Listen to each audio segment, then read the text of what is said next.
Bonjour la famille, j'espère que vous allez tous très bien. NITCHE, Nietzsche le catalan sur votre écran les gars. Bienvenue dans cette nouvelle vidéo dans laquelle on va parler d'actualité et on va faire notre 11 ensemble du match Barça versus Mallorca. Oui, parce que c'est catastrophique actuellement du côté du Barça. Il y a beaucoup de blessures.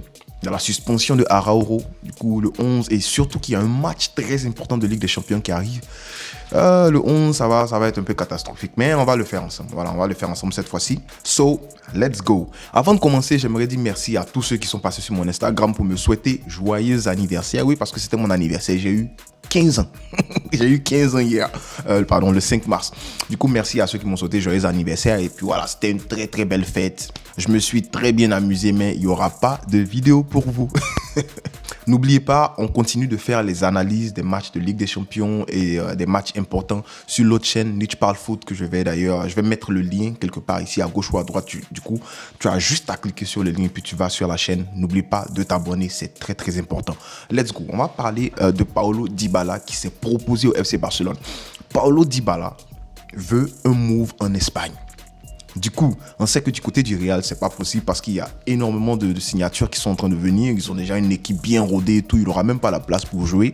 Donc, il s'est proposé au Barça pour la somme de 12 millions d'euros, qui pour moi est une somme juste, je pourrais dire même très basse pour un gars du talent de Paulo Dybala. Ouais, on le sait, Paulo Dybala, il évolue sur le côté, mais il aime jouer, il aime redescendre dans l'axe. Voilà, c'est pour ça qu'il y a eu clash de position.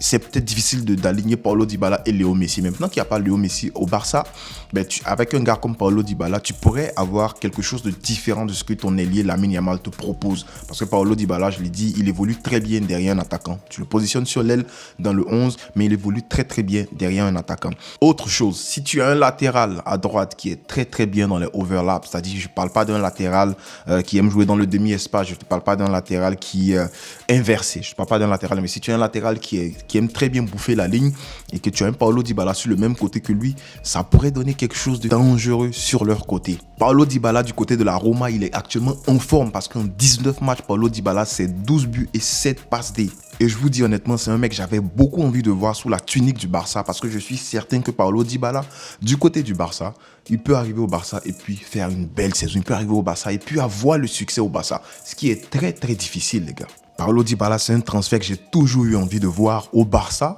Voilà, il a été très talentueux. Même actuellement, c'est un mec qui respire le football. Il est talentueux, il marque les coups francs. Voilà, donc vous connaissez un peu l'élément. Mais le gros problème de Paulo Dybala actuellement, ce sont les blessures. Paulo Dybala, en 2 ans, depuis son arrivée à Roma, Paulo Dybala, c'est 8 blessures différentes, les gars. Bon, je peux même dire 9 parce que voilà, il y a eu un problème avec la cheville, il y a eu un problème avec l'autre cheville. C'est juste parce que dans les statistiques, les gens ont réuni le problème de cheville. Donc quoi, Paulo Dybala, c'est 9 blessures, beaucoup de matchs manqués. Donc voilà, beaucoup de blessures, beaucoup de pépins physiques. Mais actuellement, le Barça deal déjà avec des blessures et des pépins physiques. Du coup, c'est le gros point noir de ce transfert de Paulo Dybala au Barça là. Et à mon goût, Paulo Dybala qui arrive au Barça, surtout que comme je l'ai dit, son positionnement préféré, c'est en tant que second attaquant, second striker, derrière un attaquant de pointe, mais derrière 2 attaquants. Et que le Barça actuellement ne joue pas dans cette position-là, ne favorise pas cette position-là. Ça va dépendre du coach. Le coach qui va venir. Est-ce que... Voilà, j'ai entendu dire que c'est maintenant le numéro 1 pour Laporta, c'est De Zerbi. Donc, est-ce que Paulo Dybala pourrait aller dans la formation de De Zerbi? C'est pour ça qu'il faut vite avoir un coach pour pouvoir faire les transferts. Parce que tu dis pas oui, Paulo Dybala, et puis tu envoies un coach qui ne va pas l'utiliser. Ça va être très très compliqué. Et c'est pour ça que j'ai même peur pour Victor Roque. J'espère que le coach qui va venir, il saura au moins utiliser Victor Roque ou bien le mettre à son poste, quoi.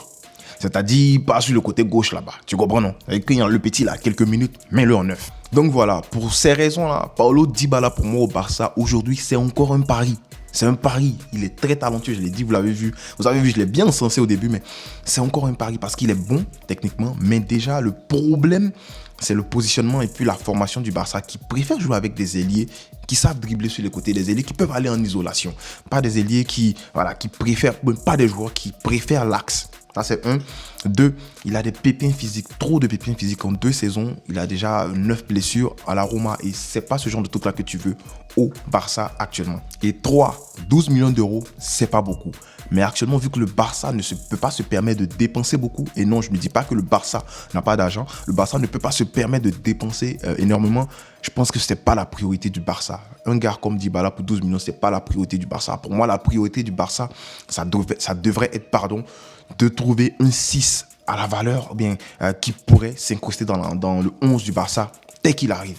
Deuxième priorité du Barça pour moi, ça serait de trouver un ailier gauche. Important de trouver un ailier gauche. Après, tu peux toujours à la latéral droit, des trucs comme ça, mais les deux là, ce sont les priorités du Barça. Du coup, je ne vois pas le Barça en train de claquer 12 millions pour Paulo Dybala, même si j'adore beaucoup le joueur et je le trouve très très bon. Mais pour le moment, encore un pari, voilà, trop de blessures. Et deux, encore un mec qui n'entre pas directement dans le 4-3-3 du Barça. Ça dépendra du coach, on verra. Donc voici mon avis sur Paulo Dybala.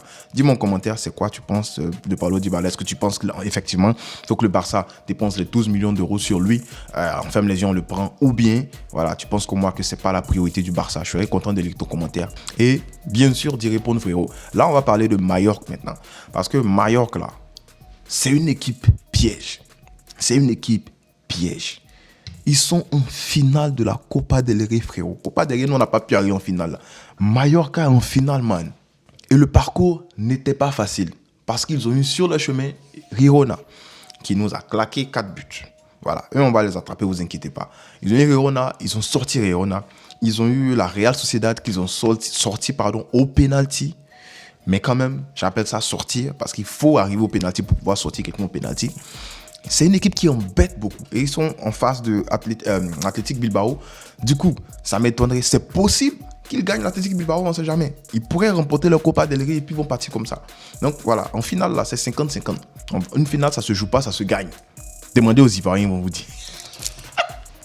Non, je suis trop content. Bref, donc, Girona, tu ne peux pas venir et puis tu vas dire, c'est un match qui est gagné. Voilà, c'est un match qui est gagné. C'est pas un match qui est gagné. Ils accrochent les grands. Ils ont accroché le Real Madrid chez le Real eux-mêmes. Voilà, ils ont été très, très tenaces au Santiago Bernabéu. Même s'ils ont perdu 1-0 au Santiago Bernabéu, le but, il vient vers la 80e minute. On se rappelle du but de Antonio Rudiger. Du coup, voilà, c'est possible qu'ils viennent chez nous avec les 5-4-1 qui m'énervent. Ils vont venir jouer les 5-4-1 bus et puis c'est compliqué pour nous. Voilà, on va avoir des problèmes. Et surtout que je pense qu'il y aura des rotations dans ce match-là parce que la Liga, je vous ai déjà dit le débrief précédent, je pense que pour moi, la Liga, c'est terminé. C'est fini. Mais surprenez-moi les joueurs. Surprenez-moi. Mais pour moi, la Liga, c'est fini. Il faut se concentrer sur au moins aller en quart de Champions League, ce qui sera quand même compliqué vu les blessures qu'il y a. Vu les blessures qu'il y a, ça sera trop chaud, man. Parce que de l'autre côté, tu as Napoli qui est en train de redevenir une machine de guerre, en train de chicoter la Juventus là-bas. Et puis nous, on est en train de se contenter d'un 0-0. Contre l'Athletic Club, on marche, on trottine, on a 0-0, on est content. Mais ça va pas ou bien. Donc voilà, ça va être compliqué maintenant pour le Barça.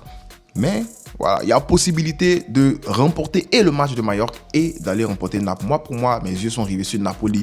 Je veux remporter le match. Je veux qu'on passe quand même. Alors, le Real est passé avec polémique hier.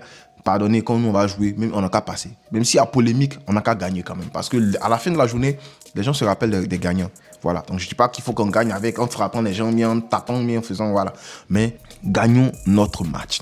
Voilà. Donc Mallorca pour moi, c'est pas l'objectif. L'objectif c'est de passer Mallorca sans blessure. Parce que s'il y a blessure additionnelle, suppose que tu as un gars comme Gundogan, il se blesse. Je touche du bois. Mais on est foutu. On est foutu. Un gars comme Lewandowski, voilà. Cancelo, c'est des gars que, voilà, pardonnez, ne vous blessez pas. On a besoin de vous pour Napoli. Puis après, trêve internationale, vous allez vous reposer bien bientôt. Voilà. Donc, le 11 face à Napoli, venez m'aider à faire ça. Venez m'aider à faire le 11. Venez. Alors, le 11 du Barça, ça sera compliqué. On va commencer avec des gars que je pense, vont commencer le match. Déjà, il y a Ter Stegen que j'ai mis là. Bon, ça c'est clair que Ter Stegen il commence le match. Il n'y a pas de rotation de gardien, c'est fini ça. Cancelo pour moi, c'est un mec qui doit continuer parce qu'il est quand même en forme physiquement. Et de deux, il faut le garder parce que il faut le garder dans sa lancée. Il est très en forme actuellement, il performe très très bien. Gardons-le dans sa lancée. En plus, je vais utiliser un jeune à droite, je ne vais pas utiliser un autre jeune à gauche. Devant, Fermin, c'est sûr qu'il va jouer. Voilà, c'est sûr qu'il va jouer parce que le milieu est complètement, c'est un hécatombe au milieu. Et Christensen qui va aussi jouer. Du coup, lui, je ne sais pas si je le mets en défense ou au milieu. Dites-moi ça en commentaire. Dites-moi en commentaire ce quoi votre 11. Je suis en train de réfléchir avec vous. Félix, bien sûr qu'il doit commencer. Voilà, il n'a pas de minutes de jeu, il n'a pas de temps de jeu. Il y a des blessés, c'est son moment. Il doit prouver contre Mallorca, il doit nous donner la victoire. Bon, il peut pas, parce que tu peux pas aussi mettre tout le poids sur lui parce qu'il n'a pas l'habitude de jouer. Xavi. Bref. Lewandowski, pour moi, doit commencer, mais ne doit pas finir tout le match. Il faut qu'on le garde un peu en forme. Du coup, je préfère... C'est possible de faire commencer Vitor, ok? En plus, ensuite, de donner à Lewandowski du temps de jeu si on ne mène pas jusqu'à la peut-être 60e minute. Je pense que c'est ce que je vais faire. Je vais faire commencer Vitor Roque. Voilà, Roque en pointe. Voilà, je préfère ça comme ça. Vitor Roque commence parce qu'il manque de temps de jeu. Et surtout que Xavi est en train d'assassiner le petit. Pourquoi je dis ça? Il y a une Copa América qui arrive. Le petit veut avoir... Il était bien à l'aise au Brésil. On a forcé pour qu'il arrive. Le petit veut avoir du temps de jeu pour moins être dans l'effectif en Copa América. Mais regardez, dernier rassemblement, on ne l'a pas appelé. Pourquoi? Parce qu'il ne joue pas. Les seuls moments où il faut qu'il joue, Xavi le met ailier gauche. Xavi est en train d'assassiner le... faut pas y dire ça, ils vont me démonétiser. Xavi est en train de réduire la minute de jeu du petit et l'entourage de Vitor Roque est en train de se plaindre même déjà. Et c'est très normal parce qu'il aurait pu finir sa saison au Brésil sans problème. On allait l'appeler en Copa América. Il allait venir aider le Barça en été, mais il est venu. Il a attendu le Barça. Il est venu en hiver, pendant l'hiver où on avait besoin de lui, il est venu, mais il joue pas. Ça sert à quoi ça? Franchement, moi, j'apprécie pas, je kiffe pas. Au moins, donne-lui du temps de jeu. Depuis le carton rouge qu'il a eu, injustement, c'est comme s'il est placardisé. C'est comme si, j'ai pas dit qu'il est placardisé, mais c'est comme s'il est placardisé. Je vous ai dit, ici, on dit la vérité. On aime Xavi, mais il faut dire la vérité. Sa gestion de victoire, c'est mauvais. Contre Bilbao, on avait besoin de gagner. Pourquoi il n'entre pas? Pourquoi il n'entre pas? Fais une formation où tu fais tu te mets dans un 3-5-2-ish avec deux attaquants, un Vitor Roque et un Lewandowski. Et puis voilà, attaquons-les. Mais on a besoin de marquer. Tu ne fais pas rentrer ton attaquant, il est assis sur le banc. Je sais pas, on attend quoi? Xavi, on attend quoi? Bref, Vitor Roque pour moi titulaire. Et puis Rafinha à droite parce que le petit Lamine Yamal a un problème au genou. J'ai entendu ça, j'ai lu ça. Il y a un problème au genou, du coup, une petite gêne. On espère que c'est juste un petit pépin physique, que c'est pas une blessure. Du coup, on va pas le brûler. On a besoin de lui contre Napoli. Donc, avec ça, tu auras un gars comme Rimka qui devrait être là. Donc, pour moi, Rimka va jouer ce match-là contre Mallorca.